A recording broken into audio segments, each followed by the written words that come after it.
Listen up, Gotham. Testing, 1, 2, 3. Hiya, Buttons. It's me, Harley Quinn. This is Batman. This is Robin. Tune into the Bat Fanatic podcast. The Bat Fan Addict Podcast. The Bat Fanatic Podcast. The Bat Fanatic Podcast with Sammy Warmhands. With Sammy Warmhands. The Bat Fan Addict Podcast. Bat Fan Addict Podcast. Although, Sam, you might think about changing the name. Hey everybody, it's the Dark Knight of Rap, Sammy Warmhands, and this is the Bat Fanatic Podcast. Now, we've been MIA for a little while, and I want to talk to you about that, but first, I want to shout out our Season 4 sponsor. Nerdcrawler is now Raremark. That's right, your online marketplace for sketches, original art, and signed books from artists like Art Germ, Frank Cho, and so many more. You can go to raremark.com and use our code BATFAN for $10 off your first order over $100. And that's good through the end of this year. Now, I wanted to take a short break for the month of August, and I just have not been able to get back into the routine of things. But we do have some episodes we recorded earlier this year that have not yet come out, like this one coming up. So stay tuned. This is Poison Ivy, Cycle of Life and Death. Man, speaking of death, I thought I was about to die about 3 weeks ago. Did your wife get your phone?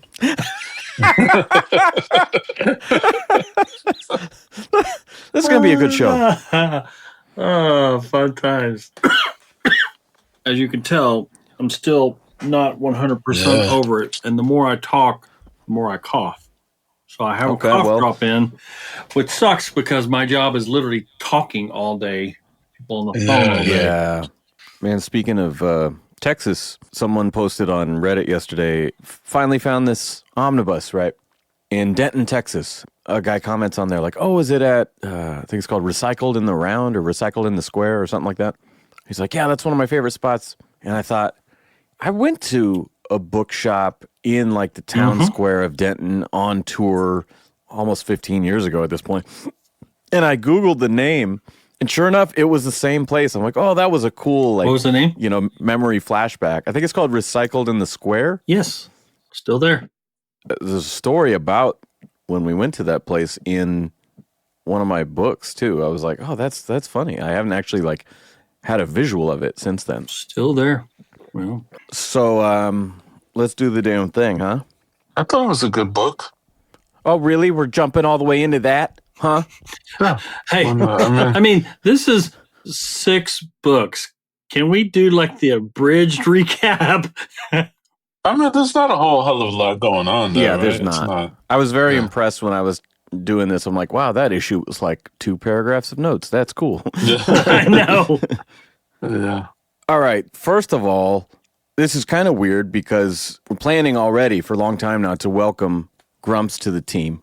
This is a friend of the show. You've heard him before. And if you're familiar with what Dunk and Gramps do at the Bat Force, you already know him. But the Grump Knight himself, welcome to the show. Yes, sir. Thank you Welcome, very much. Grumps. Long Thanks time no And talk. I mean, Yeah. yeah, and these guys have their own show, the Grumps and Gramps podcast on YouTube. You guys want to tell people, you talk about action figures. Yeah, toys, action figures, collectibles. I guess we're well, on that's hiatus my right fault now. because I was having some technical difficulties, and plus, I got a new job that really requires a lot more time, and I just don't have a lot of energy left at the end to. And this is an excuse, but I mean, Life be life. And video editing. I mean, Sam, you know as much as I do. You know, the audio editing. It's very time consuming, right? Throw video on top of that. Yes. Oh my God. yeah. So that plus I was having some technical difficulties with my computer here, but yes, we do need to get back on track because we got a lot to talk about. Yeah, that's the same reason that when con seasons start rolling around again, I was like, yeah, I have enough of our regular ass episodes to edit that I don't think I'm going to go and do the video episodes for the cons. And Dave was like, hey, you want to jump on my show and do the MegaCon stuff? I'm like, I sure do. I'll gladly be a guest I don't have to produce it or edit it or anything. Great. Yeah. And shout out to Dave. He's at a doctor's appointment right now. So we're up one, we're down one, and there's still three of us today. So, but welcome, Grumps. Welcome, Grumps. Thank you. Love to get back to the Batman comics. Dude, yeah. And we've been doing... Well, you're going to have to wait a little longer. Fucker. But we've been doing the One Bad Day box set, and there's a solo title for each of the villains, but like some of the main villains aren't in there. And so I was like, well, we got to do an Ivy book, and we could do the newer one that's G. Willow Wilson, or we could do this older one that's Amy Chu. And I figured this is maybe lesser known because the other one's ongoing, has been now a couple of years. And I thought, I don't know, maybe this one slipped through the cracks a little bit. This is Poison Ivy, Cycle of Life and Death from 2016, which one thing I don't like about the new one is just the title. They called it The Virtuous Cycle or something like that. I'm like, why are you going to use a similar name? That's confusing. Yeah.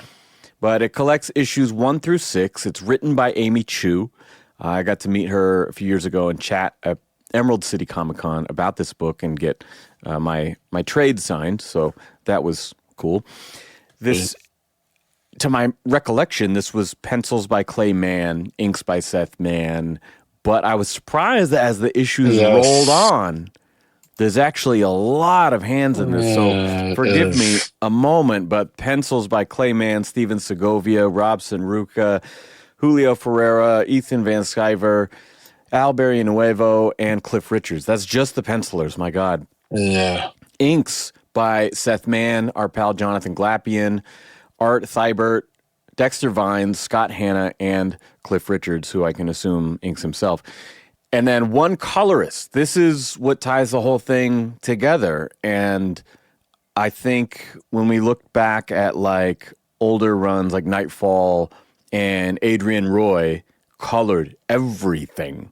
So regardless of whether it was Aparo or Brayfogle or Ballant or whatever, we had one colorist, and it really tied the whole thing together. And I'm not familiar with this colorist. It's credited to Ulysses Areola, which seems like, is this a pseudonym? I don't know. But like that's a name. Yeah. That's a Sammy Warmhands kind of name, but I don't know. And then letters by Janice Chang. So quite a fucking team on here. Again, my memory was just Amy Chu and Clay Mann. Maybe this was under a crazy deadline, but to have like 3 pencilers on one issue, it's bizarre. Yeah. Because there's no like flashbacks or other styles that you're interjecting. At a couple of points, it really took me out.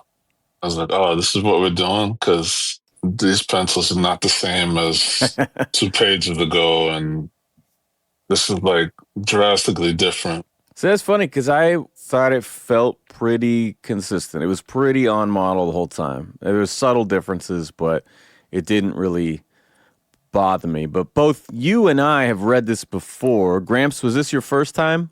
First time. Okay. Was that something that stuck out to you as you were reading it, or did it just surprise you on the credits page? No, I mean, it's very obvious because, and I think that's kind of a common trait with a lot of, or a few of Clay Mann's books before. Really? Yeah. And, you know, I'm sure he can probably tell you more. Clay's a I mean, I know very that approachable, awesome dude, but there's just sometimes when his workload, you know, for any artist, especially one as in demand as him. And I say that, you know, with full respect because he is amazing. And I know that he's worked with, you know, some of the top writers on some of the top books. And I have to imagine it wasn't, okay, this is an artistic style where we want to change it up on here. No, I'm pretty sure it probably came down to his workload. Yeah.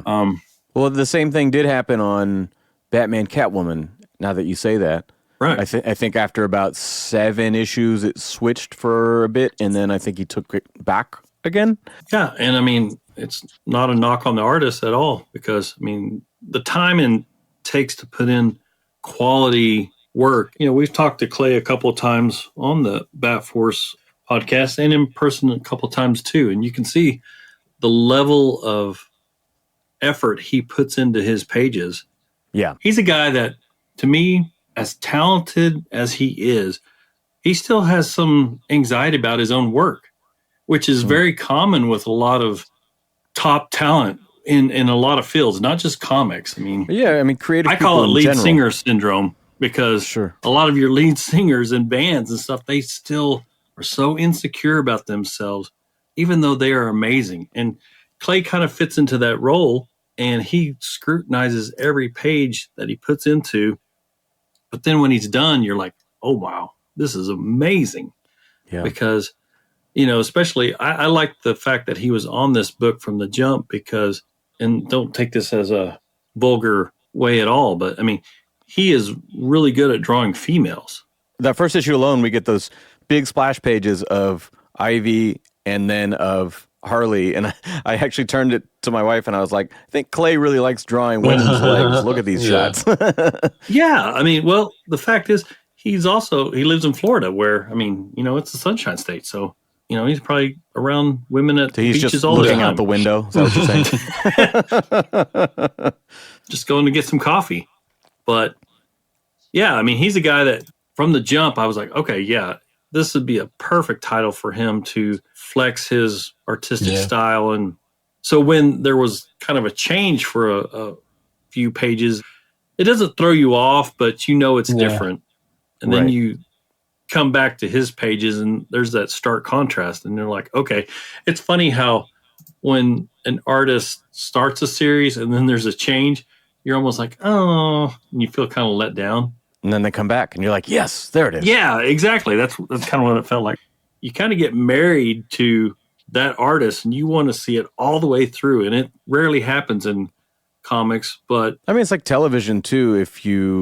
A lot of times they'll launch a series with their famous director, right? Like House of Cards launched with David Fincher on the first 2 episodes, I think. And then, you know, you're spreading it out and everybody on that team is basically trying to ape that style, that tone that was set on the first episode. You can tell sometimes when it's like, oh man, this is our 3rd director on this season. Like, what's with this episode, you know? Yeah. That one didn't feel right, you know? It just, it happens. And also, I just want to credit him not only doing a monthly title, but he's doing the covers for each one. So even the issues where he's not on the interiors, he's still doing the covers. And I still have tremendous respect for artists that are on monthly deadlines and adding a cover on top of that. Like, I was just speaking with Jeremy Adams, I just met at a con recently. He was like, oh yeah, I'm working on this, I'm working on this, working on this. And I'm like, hang on. Did you just tell me you have 4 monthly titles concurrently? And he's like, yeah. I'm like, how the fuck do you...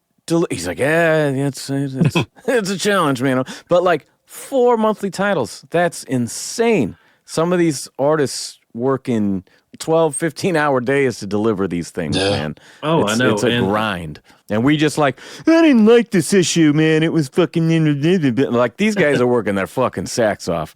Yeah, like, and a cover is not just like drawing another page. I mean, No. And the quality that you put into a cover, I mean, it's got to sell the book. It's the first thing you see. Yeah. Those covers are several times more expensive than an interior page. Oh, yeah. I'll stick with my cheap little commissions. Thank you very much. I think to me, and correct me if I'm wrong. You're wrong. Get out. In some of the books, there was multiple artists. Yeah. And I've experienced artist changes during series. You know, a lot of times it'll be they'll alternate or there'll be a fill-in artist, you know, whatever. Yeah. But this was, again, you know, correct me if I'm wrong, but this was multiple artists on multiple books. Yeah, I was confused by that. So that's why, you know, not to disparage anybody, but yeah, that was, you know, I didn't know it going in. I didn't either. I was surprised because it had been a few years since I'd sat down with this one, and I'm looking at that long list in the beginning. I'm like, that can't be right. And so I'm flipping, going, one of these issues has to be like some kind of anthology or something. What's going on? And I'm flipping through all of them, and I'm like, nope, 3 pencilers on issue 4. What the fuck, And I'm like, oh man, yeah, that's the whole list. That's crazy. I thought maybe there was an annual in the end or some shit like that, but no.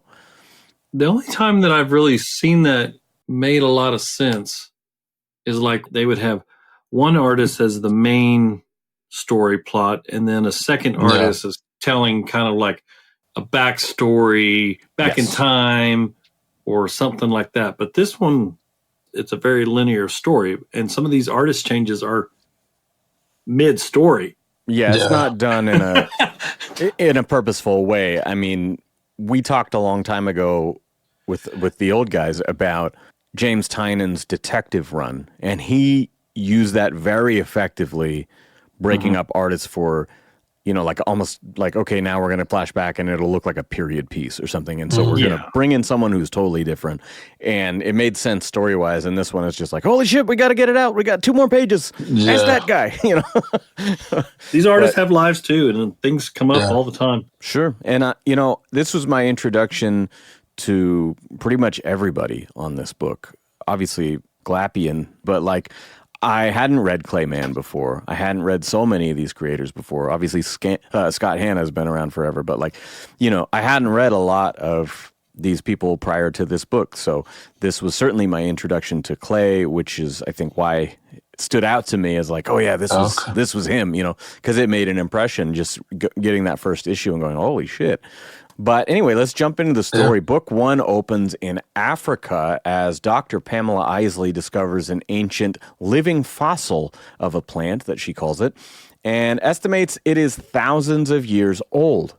She begins talking to it in her way when her guide spots an armed convoy heading their way. The guide explains to them that the university gave them permission to come, but one of the gunmen knocks him out, saying, "You don't have our permission." And without hesitation, the plants swallow them in vines that reach towards the sky. And Pam says, nobody interrupts poison ivy. You know what? And it broke my heart when one of the terrorist thug guys is wearing a Chicago Bulls Michael Jordan jersey.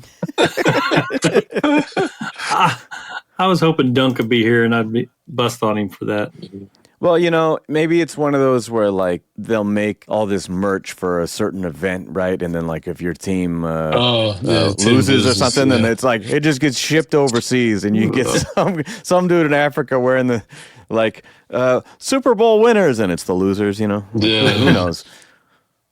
So days later, Ivy relocates the ancient plant to Gotham Botanical Gardens. Her colleague, Dr. Cruz, says that the sexist Dr. Grimley only hired her because he assumed from this published research that Dr. Isley must be a man. I love that. Hiring someone you didn't even meet just based on the work, and then like, ooh, it's you. Cruz and Isley give a tour to some students from Gotham Academy, explaining that their genetic engineering that mixes plant and animal DNA can actually double the lifespan, as evidenced in their test mice. And suddenly, Dr. Quinzel storms in, uninvited, and Dr. Isley must excuse herself.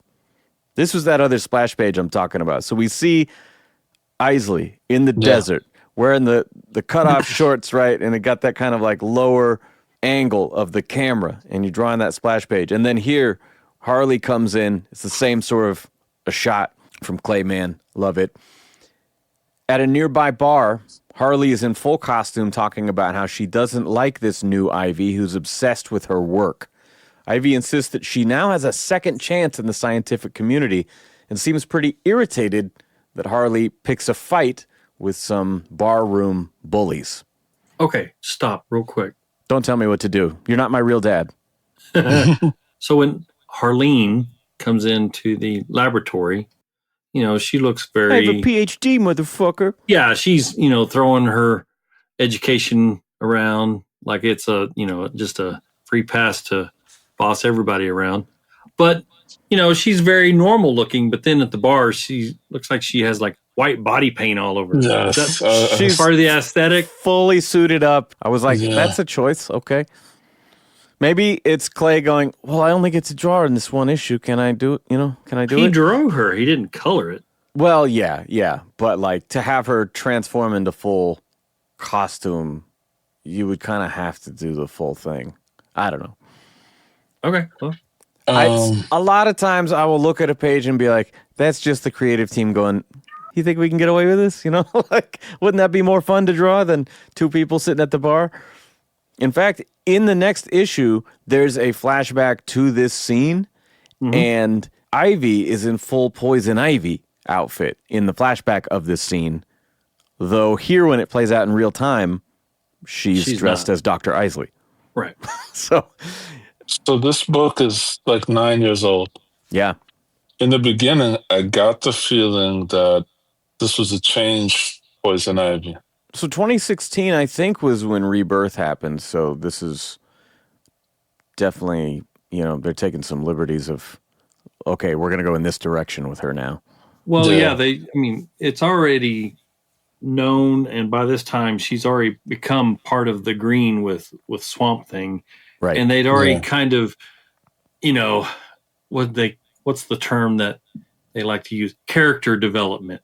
She wasn't just a straight up villain anymore, just like Harley Quinn's not a straight up villain.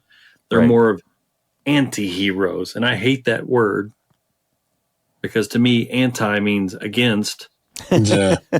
Yeah, but I mean, I get it. It's the Tony Soprano exactly. mold. The lovable bad guy. It's your Walter White and all that. So yes, at this point, they had kind of changed her focus from being, just a true classic Batman villain to now being able to be more of a lead role character. And they can't really write books and sell a lot of books when the lead protagonist is a antagonist, except Darth Vader. Right. I love that about the new Ivy series because I was subscribed to it, and right out the gate, she is diabolical. She is fucking shit up right from the beginning. And I was like, yes, badass villain and Poison Ivy. That's what I want to see. And then, as it goes on and the story develops and she interacts with other people, and it's like, okay, I guess not all of humanity is, and then, okay, this person's my exception. Well, maybe this person's an exception too. I'm like, no, stay evil. Yeah. Stay true to who you are. I like that in this scene, they're having this mundane conversation about their relationship while the action plays out sort of in the background. It's like an afterthought. And, got vines going everywhere and Harley's swinging a mallet at a dude's head. And it's all just kind of happening as background to their conversation. And for the final move, Ivy sprays these last two guys with a pheromone and they start making out with each other. Yeah. I like that. That's funny. Obviously, somebody has done these two some favors, right? Because they're both doctors, they're both criminals. Yeah, I'm curious as to what Harley's story is. Did she just dress like a normal person to get in? But that's not, I don't imagine Harley is gainfully employed at that point. I have no idea. Somehow Poison Ivy is well, yeah, I like that element that there's one person that kind of knows she has a sketchy past, but she's keeping it quiet and nobody else really knows about her background, which is cool. Which they touch on later. Yeah. And speaking of their education, Harley feels insulted here.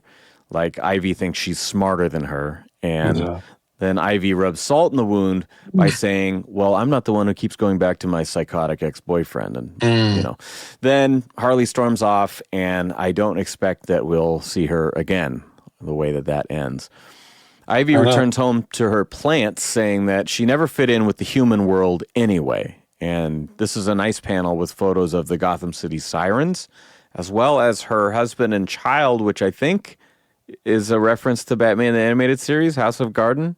Do you guys remember that House and Garden episode? Where she has, there are these crimes that Batman and Gordon are investigating that fit her MO, but she is reformed. She was released on good behavior. She has a family now, all this, but it turns out that the family are these weird plant people. They're not real. Oh. And so I was like, oh, I think that's a nod, if not some foreshadowing. Oh, you're right there. referring to that picture that she Yeah. looks at. Yeah. Yeah. I Because was it's kind wondering of about that. it's covered up by the sirens, but it's there, and I was Yeah. like, shit, I wonder if that's a reference there. And as it moved on, as the story developed, I thought, oh yeah, I think it is. Yeah, I think you're okay. right about that. So Ivy checks in on 3 plants in particular, saying that she moved them from the lab to her personal garden at home. She also does so naked, which I'm not sure if that's for the readers or to show something about her character, the rejection of social constructs and how she's one with nature or whatever. We've seen her in Eden and she's not wearing clothes or whatever, but some of this is like, well, it is a female writer, so I don't think it's just all male gazy, but you never know. I think it makes sense for the character, to be honest. Okay. Ivy wakes up the next morning surprised to see no texts from anyone, including Harley, and then checks on her plants, saying to herself, I'm sure you haven't grown too much overnight, and is shocked to find otherwise. She races to the lab to tell Dr. Cruz, but when she arrives at the lab, Dr. Cruz is dead, and that's issue 1. How are we feeling about the start here? Good. Well, That was a long pause. no, the one thing I like to comment, I've always liked Clay's art when his brother Seth inks him. I don't know. They have this connection that when Seth inks him, it just looks right. I've seen his art where someone else inks him, and it just feels a little off. But I love Seth's inks in this book here. I just wanted to comment about that. Man. Shout out to Seth Mann. And the fact that they're both now doing a Batman title, Nightfire, coming out soon. So yeah, shout out to Seth Mann. Because an inker can make or break the visuals in a book. And I don't know. I mean, I knew going into this story kind of what the focus was going to be on with Poison Ivy and her, like we said before, her anti-hero type role and whatnot. One thing that kind of annoyed me, I don't want to sound bad or anything like that, but there's still some kind of sexist tropes that the writer implies in this. She only got the job because he thought you were a guy and blah, blah, blah. Things of that nature. That's real, though, like it's still a male-dominated industry, I don't know. There's some viewpoints in this book 1 that I'm just like, oh my gosh, we're going to go there. Okay. But hey, man, what's the big Republican buzzword in the past year? DEI. These these assholes exist. They're everywhere. Yeah. I don't want to be one of those guys. I'm not. No, I'm just saying Grimley is a real, that's a thing. Well, that is a thing. Yeah. And I think that gets cleared up later, right? Yes. Kind of. Yeah. So book 2, the cops are on the scene along with Dr. Grimley and the head administrator, Victor Lee. Both of them seem generally uncooperative and want this ruled as an accidental death. Dr. Isley insists that Dr. Cruz was very knowledgeable about these poisonous specimens and would not have made a mistake accidentally poisoning herself. When the cops question Dr. Isley's alibi, a coworker covers for her. Dr. Grimes reiterates that this is why women are, quote, a distraction in the lab. And the coworker guy says, you can thank me later. Here we go again. You try having a vagina. This character was corny. This guy. He's like a sitcom villain, Yeah. At the GCPD, one of the detectives is curious that Dr. Isley's background check turned up nothing at all. His partner suggests that maybe she likes her privacy. He didn't really care. He wanted to get the fuck out of there, clock out. A week later, she meets with her colleague Darshan, which is an Indian name. I hope I'm saying that right. At a local community garden. He thought that restoring it would be a nice tribute to Dr. Cruz. While working on a dilapidated fence, some angry pit bulls come through to claim their territory. Ivy restrains them with her vines and then tries to calm them down. She climbs through the fence to look for the owner and knocks on the door of the nearest house. The owner says, "What have those stupid mutts done now?" And she kills him instantly with a vine through the mouth. Is that a man or a woman? It looked like an old-ass man to me. Okay. I I thought thought it was a at first. woman, but it Well, could let me be- look again. Yeah, I I mean, don't she's know, only but- in one panel, but yeah. But anyway, this goes to show that, Dead. she's not a hero. No. Do No. not confuse her with being a nice person. She goes from being a ecologist to now she's animal rights activist. Well, she makes a comment at one point that's like, these people have no respect for life. And I thought that's a telling statement, that it's in general and not just... Because I hate when a writer will take this character and have her use the word plants endlessly. Oh, the plants and the plants and the plants. I'm like, how about nature? How about, like there's so many Right. other things that she cares about. I wanted to specifically talk about this sequence here because, you can see that the dogs, and yes, pit bulls are known to be very aggressive. But she talks about how, like, when they're raised in abusive conditions, that's why they turn out that way. And so she was instantly, like, sympathetic to them and going, I'm She going was to find out instantly who led them this sympathetic way. to them. For one, she's also assuming that they were abused. Right. We all have dogs. We've all been around dogs. Dogs are going to protect what they think is theirs. Right. And in this situation, maybe they thought that these people were coming onto their property, so they were just being defensive. That's what a dog is going to do. But Ivy, and I'm not trying to sway the commentary about the issue or anything like that, but I'm just No, we get it. looking You at this abuse your thinking, dogs, and No. you think that I'm not Michael she Vick. came on too strong. No, I You just think it shows this is a very important character. Look inside her mind where she automatically goes to think that humankind did this evil to this Right. life form, and I am the one that's going to defend this life form against humankind, and I'm going to go eradicate the human that did this to this. Yeah, that's on brand. She made up all that story in her mind without maybe even having a conversation with the dog's owner. But the fact that, the dog owner said, those stupid mutts right there when those words came out, Yep. Dead. It's all the confirmation she needed. Mm-hmm. Was she referred to as an eco-terrorist? Right. She has been. Yeah. She has been, right? That's what I thought, yeah. And prior to this, she didn't always have these powers. I mean, my introduction to her would have been the animated series. So to me, she always did. I didn't. She's a character I love when she pops up in the comics, but I don't have like a library of books that she appears, No, Yeah. she's not used very much in the Batman comics. I probably have more Harley and Ivy books than I do like Ivy being the main antagonist, I think she was used more in like the Arkham video games than Right. really more of the modern comics until she got her own series here. I laughed when Ben let me play those games for the first time, and I was like, wait, hang on, Mr. Batman. You're giving her a stern talking to and walking away? What are you doing? Please do not leave. And then, of course, she takes over everything. I was like, God damn it. Yeah.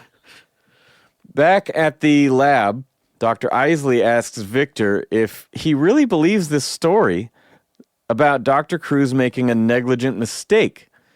And he says, well, I could have the police come back, but then I'd have to disclose that we're employing a known felon, Miss Ivy. Now, the line is actually ex-offender, which sounds way too close to sex offender for my I taste. know, I'm I read that and I no was one like, says that. What? No one says ex-offender, so I reworded it. I paraphrased to say we're employing a known felon, and then you get the like, Dun, dun, dun. yeah, exactly. After this meeting, she runs into Darshan in the hallway, and he confesses that he wasn't actually with Dr. Cruz the night she died. He skipped work to be on Gotham's Got Talent? That's so random to me. This was like, are we reading Batgirl of Burnside again? That sounds like that tone. Like that was very strange. And just then, Ivy's phone gets a security alert and she runs home. I love the fact that he got 3 X's on Gotham's Got Talent. Yeah. He's like, oh, it's okay. I'll go back for round 2. I'll try it again. So simultaneously, in these last couple pages, we see Ivy birthing these human-plant hybrids, or delivering them, rather, and Darshan discovering that Dr. Grimley is also dead at work. And that's the end of book 2. Yeah. This Darshan has the purple hair, and he's Indian, and he was some sort of minority religion, and he... Oh, yeah, he talked about how these like Indian super pacifists that they can't eat a potato because they'd have to sever the root. And I was just like, come on. Because even Poison Ivy's like, well, what can you eat? And he's like, I don't know what this is. Basically, you could eat paper. Like, it's like, the fuck? Not my favorite side character, for sure. But he's not bad, but... He's not shy either. I mean, he shoots his shot there. He starts going in for the kind of the inappropriate hand touch there, which again kind of goes back to my comment about, I mean, this book has every misogynistic or feminist trope out there, and I get it, but kind of paints a bad light on the gentlemen of Gotham. You know what I mean? Well, it is a terrible place, and men are vile, despicable creatures. So, you know, we are. All right, so Ivy leaves her hybrid babies with the plants that birthed them. My God, this is weird. And returns to work. Darshan tells her that Dr. Grimley is dead, and he's not sure the killer is human. In a darkly funny beat, Ivy is so annoyed that the cops are now wasting her time with more questions that she considers dismembering them for the inconvenience. And we actually see the vines kind of creep up behind. Like her eyes are glowing. Yeah, like, this is almost like a gag from the Harley Quinn HBO show where she's just ready to rip them to fucking pieces because they won't shut up. This exchange is interrupted when the police chief calls and tells them to leave her alone. As she leaves, the cops wonder if she's an informant or possibly in witness protection. That's where you see the change in the art. Do they ever answer the question of why the police chief... There's no editor's note here that says why we should know, oh, right, she had help in cleaning up her past and... Yeah, which is what I was getting at earlier. Because everything else seems like she's kind of under the radar, but that call seems like she has help, and then I don't know that we get the answer. Amy Chu, help us out with this answer. Wasn't there some mention of Wayne Foundation helping or funding or, well, you know, like... in the beginning, they had to give the tour to Gotham Academy because, well, we get funding from Wayne Foundation. And because story-wise, who else is going to help these two super criminals? Like, yeah. Other than Bruce Wayne, who else could make this go away? Yeah, that's true. So when Ivy returns home, her apartment has been ransacked. The babies are safe, still hidden in those plants. Someone, though, knows her true identity. Winston, the douchey guy from work, the alibi from work, rings the doorbell, and she lets him in. He's basically extorting her for sex, and she gives him the literal kiss of death, which I love. Just as her carnivorous plants devour his body, the doorbell rings again, and it's Darshan. She says, you know, my place is a little messy. I'll meet you downstairs. And we see in the foreground, the plants are just like gnawing him into pieces. That's my favorite panel in this whole series. I love the one that they're just like midair jumping. I was like, oh my gosh, that's so cool. At a nearby restaurant, Darshan lays out blueprints for Gotham Botanical Gardens, and the so-called abandoned wing has an unusual amount of security built in. Ivy leaves in a hurry, Ivy leaves, and goes to Catwoman for help. Darshan followed to return her glasses, and found himself bound by her vines. End of book 3. Cover is blown. Now, at first, the panels of book 4 are upside down because Darshan is tied up and hanging from a plant. Ivy agrees to let him go if he does not panic. Before long, they wind up on a mission together, with Darshan finding a way to sneak in through the steam tunnels. This is a weird team up. Yeah. Inside, everyone is evacuating, but Ivy hears a cry for help through the green. They pass by the deformed corpses of scientists in lab coats and eventually find a young plant hybrid girl hiding and scared. The room is lined with countless dead babies from failed experiments, and Victor himself is dying on the floor. Darshan grabs her research, and they rescue the girl as Ivy destroys everything in a fit of rage. That's 2 paragraphs I gave you for a whole entire issue number 4. Worth noting, there is no Clayman other than the cover on this book. Right. That's just a straight-up action issue. Darshan, you randomly found yourself in a team-up with 2 of Gotham's worst criminals. Yeah, I don't think they need that guy. I think they could have taken his blueprints and fucked off. I don't know why he's still there, other than it's like, shit, he found us out. I don't know what to do with this guy, but we have to keep moving. Well, and then Catwoman's like trying to coax Ivy into maybe hooking up with him. Which was weird. I don't know.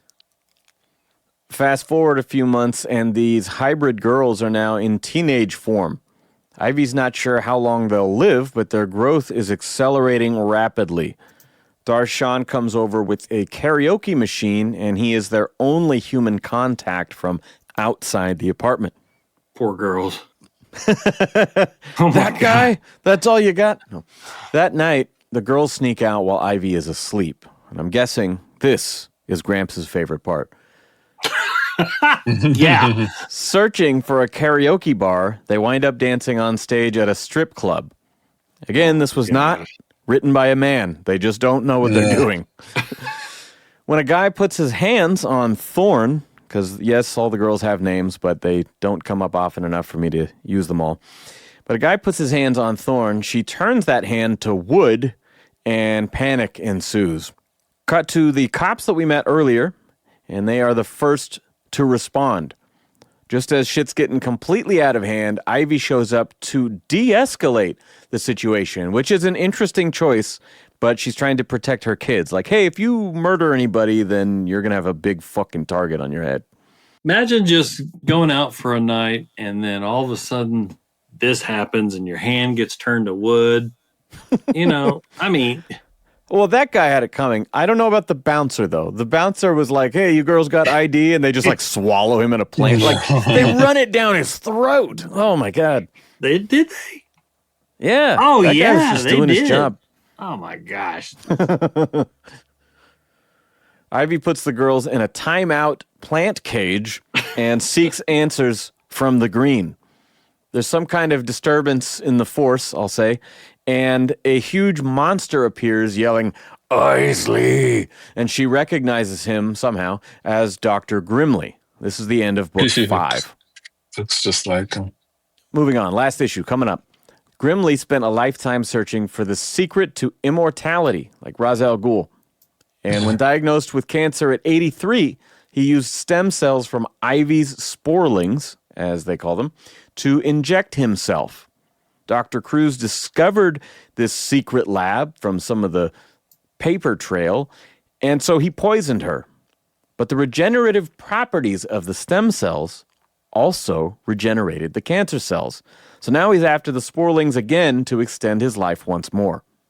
I liked how it showed how he shed his skin. Right, because they said something about he's nothing but literal skin and bones. There's nothing in him. Yeah, and that's how I thought it was cool how they explained that, what was left behind was just his literal human form, and he just peeled out of it. And that's what brushed past Darshan, when he went into the Right. the office there. He shed that exoskeleton and Yeah. shuffled down the hall. Yeah. Now he looks like Pumpkinhead. Yeah. Hey, he's a plant. Yeah. Yeah. Ivy, Darshan, and the three girls team up, but cannot take him down. Then one of the planters begins to shake and grow, and Swamp Thing appears, kind of out of nowhere, punching a hole in Grimly, who's now Grim, and taking him down. When he gets up, he takes all of their collective anger together to rip him limb from limb, which is a more apt description than a human being. You're actually tearing this guy's limbs apart because he's a plant man. Swamp Thing cautions Ivy she can't hide these girls forever, and she decides to call Harley to check in. My reaction is, right now, I could definitely see doing this the next day after the dust settles, but in this moment, holy shit, because there's just enough time for Darshan to sneak away with the girls who board a bus out of town, and it kind of sets up like they know they're going somewhere specifically, but I don't think the story ever led to anything else. If listeners know the answer, let us know, but that is the end of book 6. They kind of sneak off. I like kind of the idea here and the team up and they all taken down together, but like it's so rushed, I don't really care, you know? Yeah, I felt like the end of this was very wrapped up real quick without, really answering a lot of questions. Yeah. And then I was like, you're going to make a phone call practically in the middle of a fight scene while Swamp Thing just like crawls back into the planter and everyone else leaves the room. And you're like, wait, what just happened? You're like, yeah, I'm like, what just happened? I don't know. I haven't read much 2015, 2016 Swamp Thing. Was there a thing between Ivy and Swamp Thing? Because there's one panel where she's kind of cozying up next to him. I don't know, but I mean, there was I think so. a comment earlier on. Yeah, she puts her hand on his chest, says, thank you for your help, Alec. And there was a comment or two earlier on, though, where she was like, I never belonged with these people. I'm trying to find, someone else like me, and at one point someone asks her, I think it's one of the girls, and she's like, well, there is one other person who's kind of like me. He was a scientist as well, blah, blah, blah. And so they did reference him and set it up. Yeah. But I do think sort of an undertone of the story is her loneliness and not fitting in with the human world. Yeah. But there's just not enough there. I don't know. It's got weird for me at the end. I kind of expected Swamp Thing, but then at the same time, he doesn't fit. And then he essentially turns the tide in their favor. Like, they don't win this fight without him. Yeah, which I thought was kind of lame. Like, I just watched the the Harley Quinn episode on this new season where she fights Jason Woodruff. Oh, okay. And she's dying. And it takes another character to intervene. And I was like, what the fuck kind of bullshit is this? Like, give our Queen Ivy the fucking power, man. What's up? I don't like seeing her easily overtaken, especially by another similar creature. Yeah, especially on her playing field. Yeah, I don't love that, but you can't always be the most powerful one in the room, I guess. I know, but it's a book starring her, and you're telling me that this creature, has cancer and, whatever. So he's 83 years old, and he's weak, and he's trying to feed, and he's new with these powers, man. He just got them. So I don't think she should have been saved by an outside character. No. Yeah, I think I can go with that. So, were there any Easter eggs that popped out that maybe we didn't talk about? I don't think there's a real referential book. Oh, really? Just one in the first issue, the Gotham Academy kids. There was a Gotham Academy book years ago. Oh, really? Yeah. Okay. And I don't remember anything about it other than it existing. So interesting. I don't know. The first time I read this book, I didn't mind it. I thought it was okay, But now that we're going through it, I'm just like, this is kind of a mess. A little bit. Not just the art anymore. Yeah. How do you send off these three creatures? They're creatures. 'Cause they're not humans. They're not. Can't three plant creatures. That are going to die in a very short time, we think. Where are you sending them on their own? I don't know. I Without, really wish I knew because they're like, we're heading south. That's all we told them. well, that's what I thought, Gramps. Like, Brazil or something? Or I mean, they're not going to go somewhere cold, so where's south that's warm and full of plants? I don't know, man.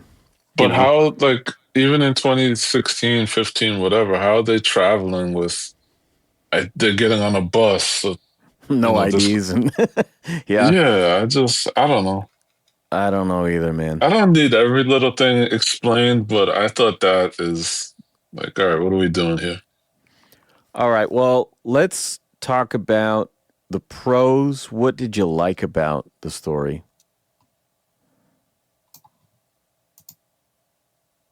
I'll go first. I like using Ivy as something more than a seductress and deliberately not making her an accessory to Harley and giving her her own story that is built on her own research and her own intellect. I like that. I also like, as much as they change the artist, keeping the consistent colorist for me is the one thing that visually makes it feel consistent. I could agree with that. If they also change that, oh my God, then it would be egregious. So short and sweet. What do you guys have that you liked about this book? I like Clay Mann. I like the colors. I like that they were giving her own little cast. Even though that Louisa was only in the first book, she seemed to have a real affinity for that character. Yeah, it was like she referred to her once as her mentor. Yeah. So it wasn't just that she was keeping the secret for her, but they really worked closely, I think. And I thought, wow, something is going to happen with Louisa later on, and it was the first issue. But you thought she would come back? I thought she would be more important as the series went on, and eventually that would be the turning point. Something with Louisa, and her being the mentor and keeping Ivy's secret and whatever. But so I'll tell you what I thought when I saw that first issue of her repeatedly using the name. She says Louisa like 4 times in the last two pages or something, and I was like, God damn it, she's going to be the first one to die, isn't she? Like, you're setting that up. You're giving her the first name treatment. She's a doctor, and you're giving her the first name treatment over and over and over again to humanize her. I'm like, yeah, she's dead. And then turn the page. Yep. Louisa's body. R.I.P. Yep. Gramps, do you have any pros you can throw out, something that you enjoyed today? Yeah, like I said before, I always liked when the Mann brothers hook up. They do great work together. Their storytelling and the pace that they do in the panels, fits what the writer's trying to do. It's kind of a shame that they didn't get to finish the book. Yeah. I like the mystery aspect of the book, that it didn't give it away too soon. That's one credit to the writer, because, it kind of keeps you guessing, what is this thing? It's likely going to be based off the research that Pamela's doing, but who is the killer? And they do a good job of keeping that close to the chest until the last 2 issues. So that was pretty cool. I think they did a pretty good job by killing off anyone you could kind of suspect, almost like the Long Halloween. It's like, all right, we're going to kill Alberto. You're like, what? And so, there's kind of no one left that it could be. Yeah. On the flip side of that, it turns out that he didn't die. Marchand guy's he's been there at the lab when they find the 2 bodies. I'm like, why aren't the cops cluing in on him and really investigating him a little more? But then, like you said, somebody intervened and kind of, especially if he was the last person to see Cruz alive, Yeah. And his excuse was on camera, but never will air. So I don't know how good his real story would be. And I mean, when's the last time you read a book where you saw plants eat a dude alive? I mean, that was pretty gnarly. I like the I could have horror used more of aspect. that. They tie in, because as we've seen throughout the book, I mean, yes, Poison Ivy, Pamela Isley is the protagonist, but Yeah. she's not the perfect protagonist. She still has her ways, tying back to her classic character where she's very emotional and she can let that rage sometimes cloud her judgment, especially if she feels like it's a human who is tortured or belittled or harmed, a harmless life form that she empathizes with. Yeah. That part is very true to her character. And yes, she's trying to reform the best she can in Gotham City. She lets her emotion and rage kind of get the best of her at times. Yeah, she's still who she is, even if she's Yeah. trying to turn over a new leaf. I mean, that's New Leaf. she's still like, she's still like probably the most murderous of the three sirens, Oh, no doubt. The bones of the story is good. It just could have been tightened up in certain spots. I think that I'm going to segue into the cons by piggybacking on that. And I like certain elements like rescuing the girl from the lab, right? That's kind of like X-23 in Logan or something. And I kind of feel like if maybe that was a little more of the focus than the like murder mystery. Because it's not a detective story and we're not following the investigation really. So like, is the murder mystery angle the best setting, right? But in general, I don't care about like these human plant hybrid things. I didn't like it in the Alien movies. Just certain things that it doesn't appeal to me. And apart from them like coming together in the final fight and all four of them bashing on Grimm, I don't care about like Ivy's parenting and like whatever the fuck. There's a lot in the second half that dragged it down for me of like, oh, she has green plant babies. I don't care about this at all. But again, there's something essential to like that rescue and the lab, and you see these failed experiments all around and the heartbreak that she must have seen, right? And more that could be mined on an emotional level there that would be better than this detective story without a lead detective, And without you, I guess, really caring about the payoff. The payoff is that it's the old man, and you're like, all right. Right. Like, sure, that guy's kind of a dick, but who cares? Yeah, exactly. He didn't do much of anything, really.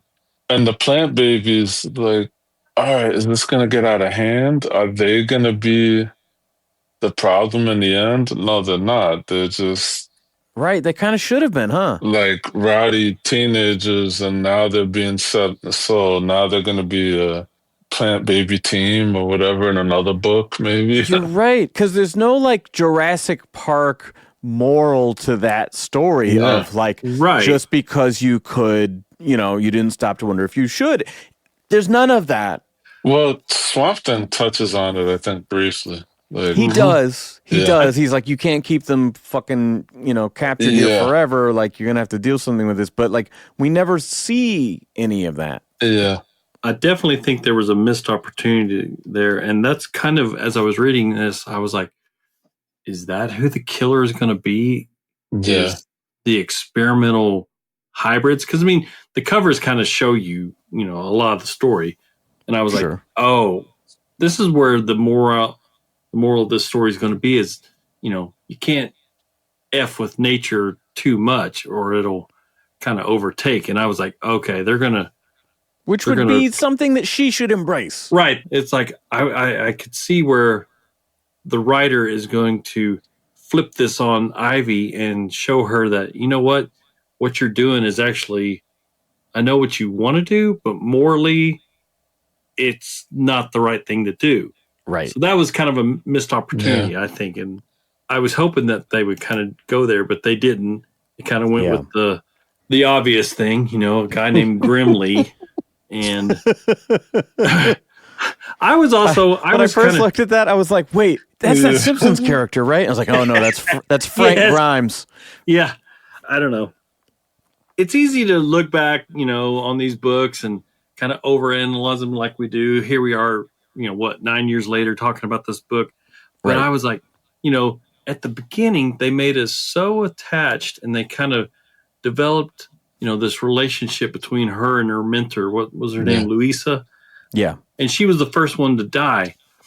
And then the way they kind of explained Grimly's quote unquote death, I was like, you know what would have been amazing if they had made Louisa the actual killer in all of this. And she was the big bad at the final end because she realized Pamela's research is taking over and I'm no longer going to be like the main researcher here. And she's going to replace me and they're going to, give all the praise to her and like kind of a jealousy thing, but also her ambitions to try to win awards or whatever. So she wanted to steal the research and it got the best of her and kind of turned her into this thing. I was like, that would have been a better resolution than just making the obvious mean old guy named Grimly the obvious big bad at the end.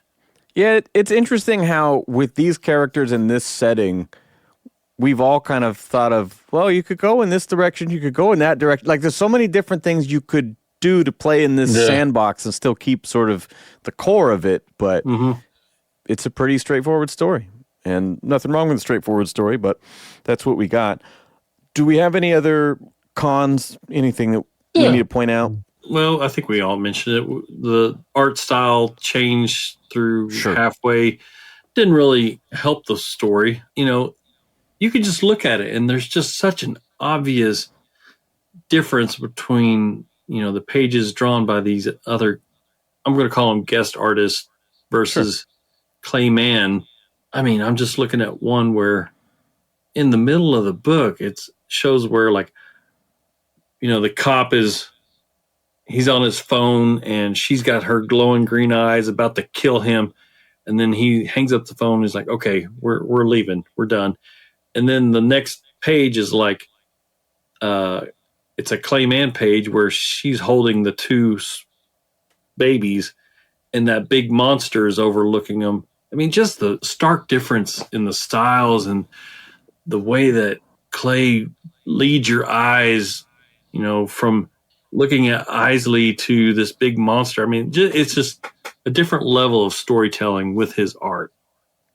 I like the more I learn about stuff like that too, because I mean, you do have more of a background in art, but I was just watching a video from Alex Sinclair the other day, and he's talking about using complementary or contrasting colors in order to draw your eye to a certain spot on the page. And so it's like all the little tricks that artists and colorists do to advance the story and influence how you take in the page is very interesting to me as I learn those things. Yeah. And I mean, you can have the same colorist on a page and it's going to look completely different than the same colorist on a different artist's lines.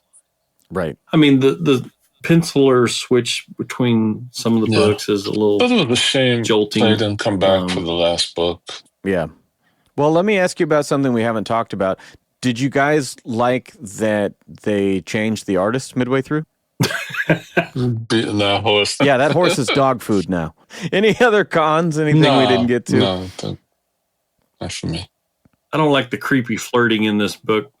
Yes. There's lots of creepy flirting, and it's like overtly creeping. And I mean, I get it. It kind of sets the point that, you know what? Don't be a creep if you're trying to get a girl's attention, even from our boy Darshan. That's what I wanted to touch on, Darshan. At the end, he ends up underneath this creature full of creature slime or whatever. I mean, I wonder. It lands on him. I mean, again, it's 9 years later. I wonder if he ever came back at some point as some sort of creature. Ooh, I was kind of thinking maybe with all that slime on him that it like oozed into him and he turns into a big bad. That could have been your cliffhanger at the end there. That could have been, the girls take care of the big bad guy and then Swamp Thing takes care of Darshan, I don't know. Or, the girls get on the bus and then cuts back to him and his eyes flash green. Ooh, that would have been perfect.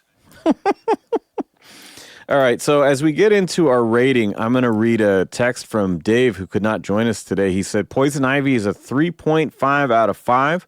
Story is flawed, but it was nice.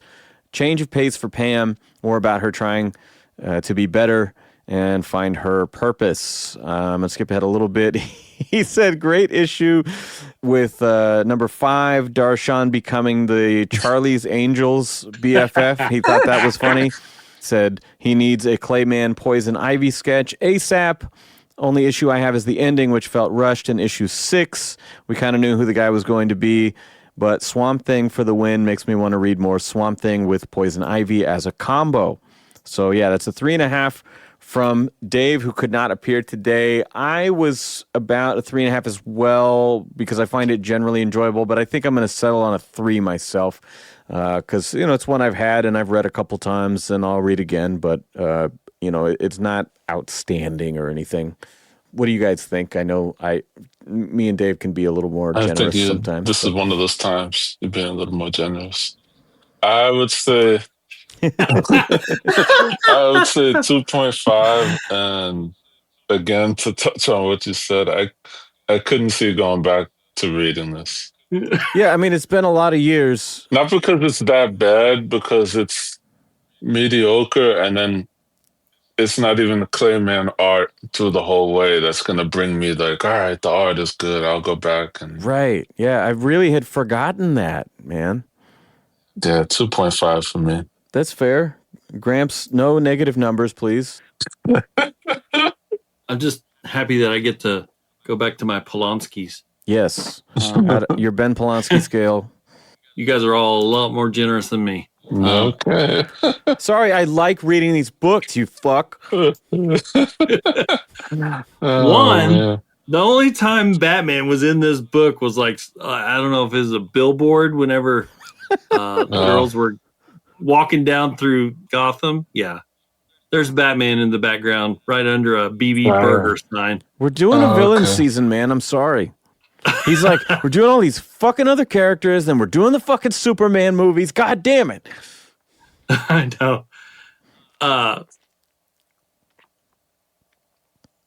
Just say it, you fuck. 0.5. No, come on. Come on. With Clay and Seth, I give it a 2. A 2. I know. Okay. That's fine. 2. That's fine. I'm trying to be fair. You know what? I think the covers are amazing. Yeah. I love the covers. Yeah. I would buy these issues literally for just some of the covers alone. They're great. I felt like such a dumbass, dude. I just saw Clay again for the second time. I brought my Phantasm sketch so we could take a picture. And then in the back of my mind, I was like, fuck, that Poison Ivy book is on my kitchen table. I did not pack it in my bag. I'm like, God damn it, because I got Amy to sign it years ago. I wanted to get Clay to sign it. But yeah, I would love to just get, a couple of the issues from this and have him sign them because they look so good. All right, that is our show. Thank you guys so much for listening and for your patience between episodes. I won't say that we're back on schedule right now, but I just wanted to drop this as soon as I was able to, and then we'll give you the other subsequent episodes shortly. I want to shout out Grumps. This was his first proper review with us. We've done some of those Bat Fanatic Friday hangout episodes, but he'll also be doing these deep dives with us on the show. Coming up, we're continuing One Bad Day, the villain series with Bane, and we've also done kind of a sister episode to one of our early reviews, which was A Death in the Family. And so we're doing A Lonely Place of Dying. We're doing some classic Batman as well as continuing the modern villain series. So stay tuned for that. We'll be back as soon as we can.